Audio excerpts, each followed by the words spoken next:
Olá, meus amigos. A história da nossa brasileirinha de hoje vai trazer uma lição, vai chamar a atenção da gente para uma lição muito importante. Eu não diria lição, mas um aspecto muito importante quando você decide ser membro da igreja e permanecer lá ou sair, viu? Eu particularmente me identifiquei bastante com ela. Ela fala o seguinte: Olá, Vânia, me chamo Maria Eduarda. Pode falar meu nome? Eu sou ex-membro da Igreja Mórmon. Muitas coisas aconteceram comigo quando eu estava na igreja. Bem, minha mãe conheceu meu pai quando era jovem. Não conheço muitos detalhes, mas acredito que meu pai já era membro da igreja. Um pouco depois que já estavam namorando, minha mãe ficou grávida de mim. Como os dois eram membros, como os dois eram membros da igreja nessa época, logo se casaram. Mas o casamento não deu certo, pois meu pai é um homem muito violento. Após a separação, minha mãe se afastou da igreja durante um bom tempo. Nós somos de Belém do Pará. Quando eu tinha uns 12 para 13 anos e minha mãe tinha acabado de sair de um outro relacionamento, dessa relação nasceu meu irmão, que hoje está com 15 anos. Nesse tempo éramos eu, meu irmão e minha mãe. Como ela tinha saído desse relacionamento, logo já arrumou outro. Minha mãe termina um e já tem outro. É a vida. Enfim. Ela já estava com outro marido. Ele nos levou para morar na Ilha do Mosqueiro, uma cidade distrito de Belém. Já estava, já estava morando há um. Desculpa, vou começar de novo. Já estava morando há um ano naquele lugar. Meu ex-padrasto tinha uns amigos que eram da igreja Mórmon, então logo mandaram missionários na nossa casa. O relacionamento da minha mãe com o terceiro marido era péssimo. Brigas, discussões, agressão física e mental. Você pode imaginar como eu fiquei quando conheci a igreja Mórmon. Eu vi um mundo, um lugar onde as famílias eram felizes. E eu queria aquilo para minha vida. Então me agarrei àquilo como verdadeira e única no mundo. Tudo porque queria uma família feliz e perfeita. Presta atenção, tá? O ramo que a gente ia na Ilha do Mosqueiro era bom em muitos aspectos. Até aquele momento eu não tinha sofrido nada. Até o momento em que os membros da igreja descobriram que minha mãe sofria as agressões do meu padrasto. Fomos alvo de muitas fofocas. Ninguém nunca falou nada na nossa cara, mas só de saber que existem pessoas falando nas suas costas era algo que me deixava triste. Depois de um tempo, minha mãe resolveu deixá-lo. Minha avó morava em Goiânia e naquela situação era a única que poderia nos ajudar. Nos mudamos primeiramente para, eu não sei se é Jatai ou Jataí, em Goiás. Quando chegamos aqui, eu sentia falta da igreja. Gostaria de frequentar um ramo ou uma ala. Então começamos a procurar. Apesar de ter havido fofocas no outro ramo, eu ainda pensava: aqui é outro estado, outras pessoas, acredito que vai melhorar. Afinal, vou para a igreja por causa de Cristo, não pelas pessoas. Que pensamento ingênuo esse meu. Já na nova ala, fomos apresentados e começamos a acostumar naquele lugar. Primeiro ano e segundo foram tranquilos, no terceiro começou o inferno. Eu e minha mãe tivemos uma entrevista com o bispo. Ele queria saber melhor sobre a nossa história na igreja e fora dela. Minha mãe contou tudo sobre o primeiro casamento e na minha entrevista, contei as mesmas coisas a partir da minha visão de criança. Todos sabiam da nossa vida e começamos a ser alvo de fofocas de novo. Nessa época eu já estava nas moças. Como consequência, os jovens começaram a se afastar de mim. Os pais deles falavam para não ficarem junto de mim porque eu era um mau exemplo. Eu não tinha um pai, desculpa, eu não tinha um pai que fosse um fiel portador do sacerdócio. E minha mãe era uma caça-maridos das irmãs e uma péssima mulher e mãe, pois não teve capacidade de segurar a sua família na igreja, ou seja, ela, eu e meus irmãos. Só ainda faziam questão que a gente fosse para a igreja, porque nossa família batizava mais pessoas do que os próprios missionários da ala. Quanto mais eu era excluída pelos membros, mais eu trabalhava para a igreja. Comecei então a me aprofundar nas doutrinas E conforme seguia nos meus estudos, encontrei muita coisa errada. Deixei de lado esse papo de ler as escrituras com o olhar do espírito. Com o tempo, percebi que isso é mais um truque para enganar seus membros. Quando você estuda com um olhar crítico, o véu cai para nunca mais atrapalhar a sua visão. Nessa época eu já tinha uns 15 anos e uma cabeça pensante. Ainda assim, demorei muito para ter forças e sair da igreja. Em contrapartida, comecei a questionar meus líderes, até que um dia questionei em plena aula o líder da estaca, quando ele falou que uma mulher deveria se deixar ser assassinada ao invés de se deixar ser estuprada. Ele usou essas exatas palavras, isso nunca saiu da minha cabeça. Quando ouvi isso, me subiu uma revolta muito grande e comecei uma discussão com ele. No domingo à noite, a presidente das moças veio conversar comigo e me falou que eu ia ser levada ao conselho disciplinar apenas porque eu desafiei um homem de Deus. Quando a presidente me falou isso, eu olhei para ela e falei que eu não ia ficar numa sala com um bando de homens me julgando, pois eu sabia que o que fiz era certo. Enfim, Vânia, essa é a minha história resumida dentro da Igreja Mórmon. Hoje eu estou com 22 anos, me sinto muito mais feliz fora dessa organização tóxica. Muito obrigada pelo seu canal. Muito obrigada a você, Maria Eduarda, viu? Por ter mandado a tua experiência aqui resumida pra gente com tanta sinceridade. Não tentou, como é que fala? Não tentou embelezar nada, falou o que realmente aconteceu, né? Eu falei para você no início do vídeo que eu me identifiquei com a experiência dela pelo seguinte. O que aconteceu com ela? Ela vinha de uma família desestruturada. A mãe dela já tinha se casado 3 vezes e não tinha dado certo. Aparentemente, a mãe dela saía de um relacionamento abusivo e entrava em um outro, coisa que não nos cabe julgar os motivos. O relacionamento entre um casal é cheio de complexidades e coisas que precisam ser levadas em conta. Não existe preto e branco. Não, mas se ficar na igreja, se fizer tudo que é ensinado lá, as chances do casamento dar certo são maiores. Para alguns casais é o caso, para outros não. Então a gente não julga essas pessoas, né? Bom, aí a mãe dela acabou voltando para a igreja, porque o terceiro marido dela tinha amigos, né, que eram membros e mandaram os missionários na casa deles. Eles começaram a frequentar a igreja, mas ficaram sabendo, porque tudo...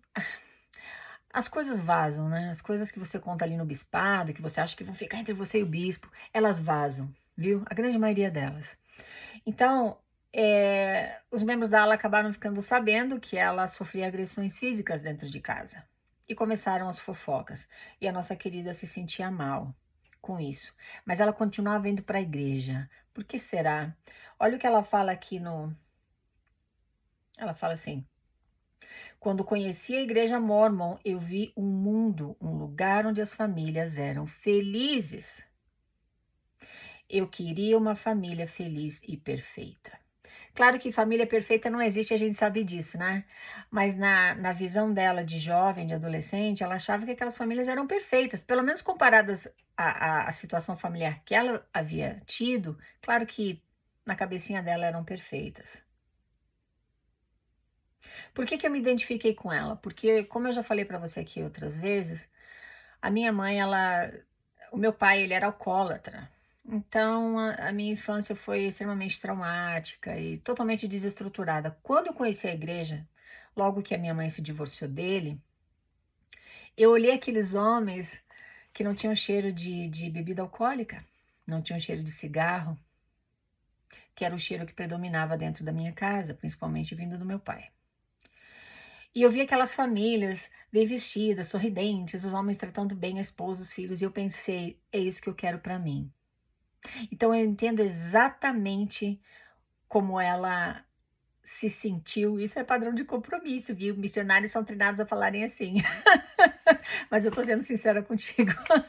Eu sei como ela se sentiu, porque eu também me senti assim. Então, na minha cabeça, para eu ter uma família como aquela, só tinha um jeito: ser membro da igreja e fazer tudo que eu aprendia lá dentro, obedecer sem questionar. fortalecer meu testemunho, perseverar até o fim, aí eu ia ter uma família feliz. Tá, isso é um doce engano, né? O que aconteceu com ela? Ela continuou frequentando a igreja, não se sentia bem por causa das fofocas, mas o objetivo dela era maior. Ela queria ficar lá porque ela queria ter uma família estruturada. Então a mãe dela finalmente deixou o terceiro marido e elas se mudaram para um outro estado. Agora lá ela estava solteira, ela era uma mãe solteira com os filhos na ala. O que começou a acontecer? Quais foram os tititi que começaram a acontecer? Ó, cuidado com aquela irmã lá, porque ela vai querer, né? Ela tá caçando o marido aí. Olha, eu vou falar uma coisa pra você. Não tô dizendo que isso acontece em todos os lugares, mas eu me senti vítima disso. Quando eu me divorciei do meu primeiro marido, a energia mudou em volta de mim. A maneira como, não todas, mas algumas irmãs começaram a me tratar, mudou. E eu me dei conta disso. Então, ela continuou mesmo assim frequentando a igreja, ela sentiu aquele preconceito de que ela não era um bom exemplo, então os jovens tinham que tomar cuidado com ela. Nossa, eu escutei isso demais na minha juventude. Ó, com aquele rapaz, com aquela moça, você, né, cuidado porque eles não são bons exemplos. No meu caso, eu queria uma família como aquelas que eu via na igreja, assim como a nossa brasileirinha de hoje, a Maria Eduarda. E eu segui lá fazendo tudo. Conforme o figurino. Eu segui o currículo passo a passo. Da melhor forma possível. Até exagerando. Acontece que não deu certo. E o meu primeiro casamento acabou em divórcio. Como foi que eu me senti? A culpa era minha. Claro que a culpa era minha. Eu falhei em alguma coisa. Porque, claro que se você seguir tudo aquilo certinho, você vai ter uma família, como alguns queridos comentam nos vídeos, aquela família capa de liarrona, família de propaganda de margarina. Aquelas famílias tudo fofinhas. Não é assim que funciona, viu? Não é assim que funciona. Para algumas famílias, para alguns casais que ficam juntos e criam os filhos na igreja e servem chamados, eles podem atribuir aquela vida familiar saudável ao que eles aprendem dentro da igreja. Quem sou eu para questionar e dizer que não? Existem casos assim? Existem. Existem casais que eles se comprometem tanto com aquela causa que eles conseguem viver relativamente felizes e ter um relacionamento familiar e de casal saudável. Quem somos nós para julgar? Tá tudo bom, tudo bem. Que bom para eles. Ai, que bom. Agora não venha me dizer que isso vai funcionar para todos os casos, porque não é assim, e eu sou testemunha disso. Eu vi outros casamentos como o meu, entre ex-missionários ou um dos dois ex-missionários, acabarem em divórcio pelos motivos mais mundanos que você pode imaginar. Sabe por quê? Porque nós somos seres humanos, a gente não está imune a absolutamente nada, viu? Então, no meu caso, né, eu fiquei lá na igreja e fiz tudo, eu queria aquela família, achei que tinha aquela família feliz, mas aí de repente eu tinha a minha família, né, meu marido, meus 2 filhos, e na igreja eu parecia feliz, mas eu não era. E com certeza meu ex-marido também não estava feliz. Nenhum dos dois estavam felizes, mas a gente estava ali se esforçando porque a gente achava que se nós não estávamos bem e felizes, a culpa era nossa. Então tenta daqui, faz dali, e faz noite familiar, e faz oração familiar, e oração individual, e jejum, frequenta o templo, ensina os filhos em casa, tudo daqueles, como é que é? Estudo das escrituras em família. Querido, querida que está me escutando, se você não tiver sucesso no teu relacionamento, no teu casamento, mesmo sendo membro da igreja há anos, não se culpa, viu? O relacionamento entre duas pessoas é muito mais complicado do que se imagina, tá? Então, no meu caso, eu fiquei lá. A nossa querida foi muito mais esperta do que eu. Porque eu escutava os absurdos e eu engolia seco e falava, não, Eu não posso discordar e nem me revoltar contra isso, porque daí eu tô sem o espírito. Então eu era o típico gado. Eu seguia tudo caladinha. Mas ela escutou numa aula de um líder da estaca dizendo que era melhor que uma mulher deveria se deixar ser assassinada ao invés de se deixar ser estuprada. Aí aquilo ali para ela não deu para engolir. Ela se levantou contra ele e questionou. Isso aqui é algo que, se eu não me engano, está lá no Milagre do Perdão. E eu cresci escutando isso como jovem, como moça na igreja, eu cresci escutando isso. Olha, se você for atacada, você tem que lutar mesmo que você perca a tua própria vida, mas não desiste de lutar e deixar ele te violentar sexualmente. E eu cresci com esse pensamento e eu morria de medo.